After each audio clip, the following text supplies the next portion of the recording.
بسم اللہ الرحمن الرحیم۔ سوال و جواب کا جو سلسلہ شروع کیا گیا ہے آپ کے سوال کے نام سے، اس کے ساتواں ایپیسوڈ ہے۔ پہلا سوال آج جو لوگوں نے کیا ہے وہ یہ، آج کل مارکیٹ میں بہت سارے رنگ آ رہے ہیں، الگ الگ مختلف انداز کے کلر آ رہے ہیں، جو لوگ بالوں کو جن سے کلر کر رہے ہیں، مہندی بھی الگ الگ رنگ کے آ رہے ہیں، تو کس طرح کا رنگ جائز ہے، کون سا ناجائز ہے؟ اس کا جواب یہ ہے کہ کالا صاف بلیک کلر کا رنگ کرنا، بلیک رنگ کی خضاب لگانا ہے، مہندی لگانا ناجائز ہے، جائز نہیں ہے۔ حدیث شریف میں منع فرمایا اللہ کے رسول صلی اللہ علیہ وسلم نے۔ لیکن ڈارک براؤن اور اس طرح کے رنگوں کا استعمال جو صاف کالے نظر نہ آتے ہوں، اگرچہ دور سے اگر ڈارک براؤن رنگ، گہرے بھورے رنگ کا رنگ اگر خضاب لگایا جائے داڑھی میں یا بال میں تو دور سے کالا نظر آئے گا، لیکن قریب سے وہ براؤن ہی نظر آئے گا، بھورا نظر آئے گا، تو اس کا استعمال جائز ہے۔ تمام رنگوں کا استعمال جائز ہے سوائے کالے رنگ کے، لیکن اس کا مطلب یہ نہیں کہ بالوں کو سفید رنگ سے رنگ دیا جائے یا انگریز بننے کے لیے عجیب رنگ کا، اور آج کل جو فیشن چلا ہوا ہے نیلے رنگ کے بھی بال رنگے جا رہے ہیں، یہ تو سراسر ناجائز اور گناہ ہے، اس میں کوئی شبہ نہیں، کیونکہ یہ تو اللہ کی جو خلقت ہے اس کو بدلنا ہے۔ عام طور پہ انسان کے بال جیسے ہوتے ہیں، خضاب لگانے کے بعد جو پرانے زمانے میں جو مہندیاں ہوتی تھیں کہ خضاب کا رنگ اترتا تھا جیسے، وہ رنگ جائز ہے۔ ایسے رنگ جو کسی انسان کے اللہ تعالیٰ نے دیا ہی نہیں، وہ رنگ، اس رنگ کا استعمال کسی بھی صورت میں جائز نہیں ہے۔ کالے رنگ کا خضاب بھی اس وقت جائز ہے جب جہاد کے لیے جا رہا ہو، ملک کے لیے لڑنے کے لیے جا رہا ہے، تو دشمنوں کو بتانے کے لیے کہ ہم نوجوان ہیں، طاقتور ہیں، یا ایک انسان کی شادی ہونے والی ہو اور کم عمری میں ہی بال سفید ہو گئے ہو، تو ایسے وقت میں کالے رنگ کے خضاب کی اجازت دی جاتی ہے، صرف اس موقع پر بقدر ضرورت۔ دوسرا سوال ہے کہ مانگ نکالنا، بالوں میں کیسے مانگ نکالنا بہتر ہے؟ بہت سے لوگ کہتے ہیں کہ سائڈ سے بال نکالنا جائز نہیں ہے، تو کیا مسئلہ ہے شریعت کا؟ اس سلسلے میں شریعت کا مسئلہ یہ ہے کہ سنت جو ہے مردوں کے لیے، آپ صلی اللہ علیہ وسلم کا طریقہ کار رہا، حضور بیچ سے مانگ نکالا کرتے تھے۔ حضور کے بال بڑے ہوتے تھے، کبھی کندھے تک، کبھی گردن تک، کبھی کان تک، حضور ہمیشہ لمبے بال رکھا کرتے تھے نبی پاک صلی اللہ علیہ وسلم۔ تو سنت یہ ہے، زیادہ بہتر یہ ہے کہ بیچ سے مانگ نکالے حضور کے طریقے پر، یا پھر یہ کہ مانگ ہی نہ نکالے، سیدھے بال ایسے کر لے۔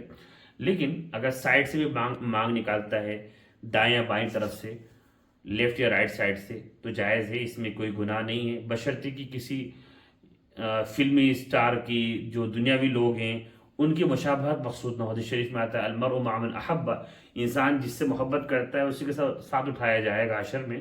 اگر کسی فاسق اور فاجر، گنہگار اور خدا کے نافرمان بندے کی نقل کرنے کے لیے بال جس شکل میں بھی رکھے گا، پھر اس کی غلط نیت کی وجہ سے گناہ ہوگا۔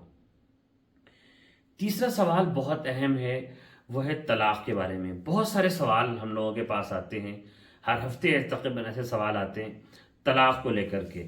عام طور پر ہوتا یہ ہے کہ مرد اپنی بیوی کو طلاق دے دیتا ہے، اور غصے میں آ کر وہ ایک نہیں، دو نہیں، 3 طلاق ہی دیتا ہے، اس سے کم دیتا ہی نہیں۔ پھر جب طلاق دیتا ہے پھر اس کے بعد پچھتاتا ہے، افسوس کرتا ہے کہ میں نے 3 طلاق دے دیا۔ اب اس کے بعد پھر وہ کوئی بہانہ ڈھونڈتا ہے، ایسی راہ تلاش کرتا ہے جہاں سے وہ بچ سکے، کوئی ایسا مفتی مل جائے اس کو جو اس کو آسانی بتا سکے۔ لوگ جانتے ہیں کہ جب 3 طلاق کسی انسان نے دے دیا، ایک بار میں یا 3 بار میں 3 طلاق کا لفظ اس نے بول دیا بیوی کو، تو یہ بہت بڑی گالی ہے۔ اللہ جل شانہ نے اس کو سخت گناہ قرار دیا ہے۔ اگر اتنی بڑی گالی، 3 طلاق اگر کسی مرد نے اپنی بیوی کو دے دی، تو اس کی سزا یہ ہے کہ اب وہ بیوی اس کے لیے ہمیشہ کے لیے حرام ہو گئی، اب دوبارہ اس سے نکاح کر بھی نہیں سکتا۔ اگر نکاح کرنا چاہتا ہے تو اس کا ایک مشکل راستہ اللہ تعالیٰ نے مردوں کو بتایا ہے، جو مرد کے لیے سزا ہے، وہ مشکل راستہ یہ ہے کہ اب وہ عورت عدت گزارنے کے بعد اپنی مرضی سے اگر کسی اور سے نکاح کرے، اپنی مرضی سے کسی بھی مرد سے نکاح کرے، اور پھر وہ شوہر جو نیا والا اس کا ہے وہ اپنی مرضی سے، اگر ایسے حالات ہوں، اس عورت کو طلاق دیتا ہے، پھر اس کی عدت گزار لے گی وہ عورت، پھر اس کے بعد اپنی مرضی سے وہ پہلے شوہر کے پاس آنا چاہے گی، تب اس کے پاس نکاح کرنے کا آپشن ہے۔ اس کو لوگ حلالہ بولتے ہیں، حلالہ کو بدنام کیا گیا۔ حلالہ دراصل یہ سزا عورت کو نہیں ہے، یہ بات یاد رکھیے۔ حلالہ کی جو سزا ہے وہ مرد کو ہے کہ تو نے عورت کو ایسی گالی دی جو اللہ کو بہت ناپسند ہے، بلا ضرورت تو نے 3 طلاق دی، تو اب اس کی سزا یہ ہے کہ اب تو اس عورت سے چھیڑ چھاڑ نہیں کر سکتا، یہ کھلونا نہیں ہے کہ تو طلاق دیتا جا اور پھر عورت کو استعمال بھی کرتا جا۔ یہ ہریسمنٹ اسلام نے قبول نہیں کیا، سخت سزا دی کہ اب یہ عورت تمہارے لیے حرام ہو گئی۔ فَإِن طَلَّقَهَا، 2 طلاق دے سکتے ہو۔ اگر تم نے تیسری طلاق، اللہ قرآن میں فرماتے فَإِن طَلَّقَهَا، پھر اگر اس نے طلاق دے دی یعنی تیسری طلاق دے دی، فَلَا تَحِلُّ لَهُ مِن بَعْدُ، اب وہ عورت اس کے لیے حلال نہیں ہوگی اس کے بعد، حَتَّى تَنْكِحَ زَوْجًا غَيْرَهُ، یہاں تک کہ وہ عورت خود اپنی مرضی سے نکاح کسی اور آدمی سے کر لے، اپنی مرضی سے کرے۔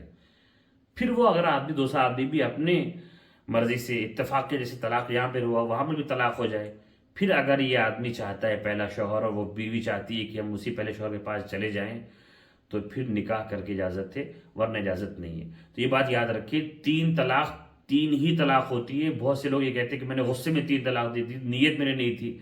ارے بھائی، جو لفظ آپ نے بول دیا اس کا امپیکٹ پڑ گیا۔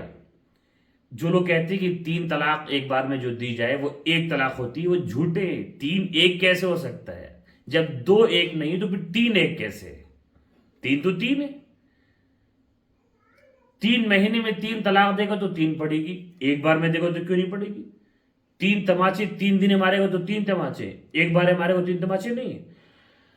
تو 3 طلاق ہی ہے، خواہ ایک بار میں دے خواہ کئی بار میں دے، بلکہ ایک بار میں 3 گالی نکالنا بڑی گالی ہے، کئی بار میں ایک گالی دے تو زیادہ سخت نہیں ہے۔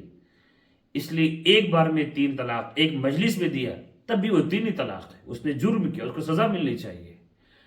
اب بہانہ تلاش مت کرو، اپنے آپ پر قابو کرو، طلاق مت دو۔ اگر اس کے بعد بھی باتیں سمجھ میں نہیں آتی ہیں تو انشاءاللہ میں پھر تفصیلی ویڈیو لوگوں کے مطالبے میں بناؤں گا طلاق کے سلسلے میں، کہ 3 طلاق ہی ہوتی ہے۔